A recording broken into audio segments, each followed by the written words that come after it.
Dalawa yung pag-usapan natin, total bagong taon eh. Tungkol sa ekonomiya na ang forecast ng mga ekonomista, gaganda ngayong taong ito.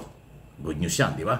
Pangalawa, grabe si Vice Ganda, yung artista, di ba? Ng ABS-CBN, ng GMA7, kung ano-ano, kilala yan.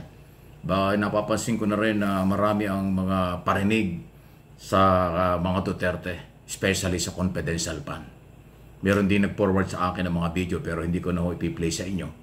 At nagtatanong kung ano daw aking opinion. Kasi alam naman natin, si Vice Ganda, isa ho sa mga vocal, isa ho sa mga artistang walang makapigil kung anong gusto sabihin. Anyway, mamaya talakayan natin yan. Pero unahin ko lang itong hindi showbiz. Ito ay seryoso, especially sa ekonomiya. Halos lahat po ng mga economic manager ni Pangulong Marcos, lead by Finance Secretary Recto at Balisacan Neda, Director General, maganda ang kailang forecast sa ekonomiya ngayong taon 2025. Okay? Dahil yung budget nagawa ng paraan from day 1, may budget tayo ng buong taon hanggang December 31. Hindi natakot ang mga negosyante. Kasi kung reenacted, kakabahan ng mga negosyante kasi hindi po maganda pag walang budget at hindi under the law ang budget. Huwag nating kalimutan, nung araw pa sinabi ko, ulitin ko, ang number 1 employer dito sa ating bansa ay ang gobyerno. Dahil hindi lang yung pangangapital sa mga business ng gobyerno, kung hindi yung foreign policy at economic policy. Yan ang gustong-gusto ng mga foreign investor at ng mga Pilipinong negosyante. Merong direksyon. Independent foreign policy, palalakasin pa yan ni Pangulong Marcos. Okay? At yung economic policy, napalakasin ang business, transportation, communication, at iba pa. Para sa global technology ay priority ni Pangulong Marcos. Kaya yan ay positibo. Hindi lang ng mga Pilipinong negosyante. Gustong-gusto rin ng mga foreign investor itong policy ng ating Pangulo. At higit sa lahat, maraming potential, maraming business dito sa Pilipinas na gusto nilang pasukin. Hindi lang mining, hindi lang technology, hindi lang issue ng BPO, all call center business. Marami pang iba. Mining, isa ho yan sa malaking negosyo. Tungkol sa elektrisidad, ang pakalaking negosyo dito. Okay? At marami pa hong iba. So, positibo. Ngayon, kaya ko binabalita ito dahil bagong taon, dapat asahan natin ito. Ang pangamba lang, aminin natin, kahit hindi lang sila, kahit ako, hindi na iniisip ko, siguro kayo ganun din, yung sobrang pamumulitika ng mga Pilipino. Sa halip na tumulong, sa halip na makiisa, sa halip na sumuporta sa galaw ng gobyerno, sinisiraan lagi. Pinababagsak ang gobyerno. Yan ang problema nila. Mabuti lang namanhid na ang mga negosyante. Nagsawa na sa mga personal at political interest ng mga anti-Marcos. Hindi na sila masyadong apektado. Kaya lang, siyempre, yung mga bago, yung may potential na pwedeng pumasok, ma-recruit na magnegosyo sa Pilipinas, yung pa ho yung nagdadalawang isip. Kasi nga, yung pamumulitika ng ibang sektor nakakasira.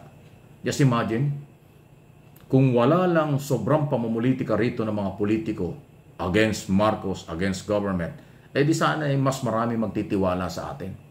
Hindi na magdadalawang isip ang mga negosyanteng pumasok, magkaroon ng expansion sa kanilang mga negosyo rito kung nakikita nilang walang nanggugulo o walang gustong mang-agaw sa kapangyarihan. Ayan nangyari ho kasi hindi lang gusto nilang agawin, hindi lang gusto nilang pabagsakin, pinagbantaan pa ang buhay ng Pangulo, ng Speaker of the House at ng First Lady. Ganon pong kalala.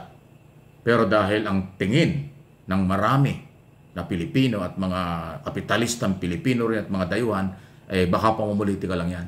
O baka hindi normal na statement ng pangalawang Pangulo yung pagbabanta. Kaya nga, wala silang makuhang suporta sa malaking mga negosyante. Kaya wala rin silang makuhang malaking porsa sa mga Pilipino dahil masyado nilang personal. So, yan ang issue. Inuulit ko, maganda ang forecast at inaasahan ng mga economic manager at ng mga Pilipinong negosyante kasama ang mga foreign investor ngayong taong ito, 2025, sa ekonomiya ng Pilipinas dito sa ASEAN. Malakas ang business sa ASEAN pero kasama ang Pilipinas na malaki ang potential. Politika lang talaga ang problema. Any comment, reaction? Malaya po kayo. Sunod na pag-usapan natin. Salamat dun sa mga nagpapadala sa akin ng video or istorya tungkol sa mga pitik-pitik daw, parinig, pasaring ni Vice Ganda, ang kilalang artista sa pelikulang Pilipino. Vice Ganda, di ba? Alam naman natin. Kung natin pakita, kilala naman yan na madalas daw pinipitik ang mga Duterte. Madalas pinaparinggan daw si Sara Duterte sa issue ng saan mo dinala ang confidential fund. Nasaan ang confidential fund? Sa mga ganon. Public knowledge naman yan na hinahanap ng mga tao. Pero yung isang artista na kilala ang magtanong at magsalita ng ganyan, malaki ang impact niyan.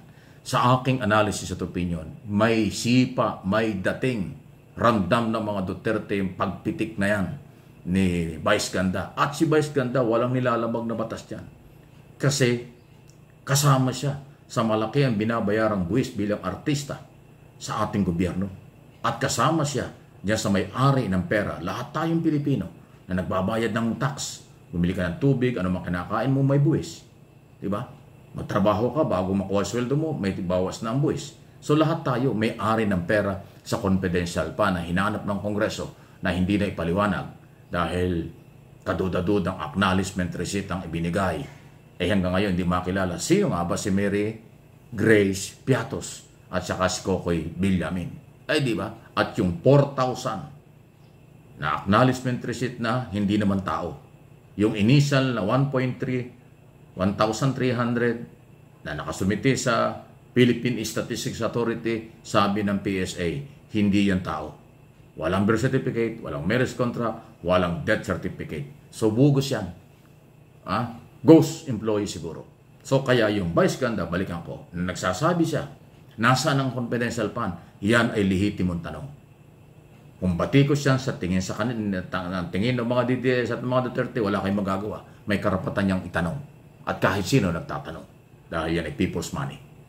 Yan ang problema sa identity ngayon ni Sara Duterte. Yung confidential at intelligence fund nung siya ay sekretary ng DepEd at ngayong Vice President sa 2023 at yung nalitirang December noong 2022. Doon nagsimula yan 11 days ng 2022. December 13 or December 20. Pagdating ng December 31, ubos na yung 125 million. Doon nag-umpisa yan pagkatapos confidential fund ng buong 2023. Yan po yung hindi maipaliwanag.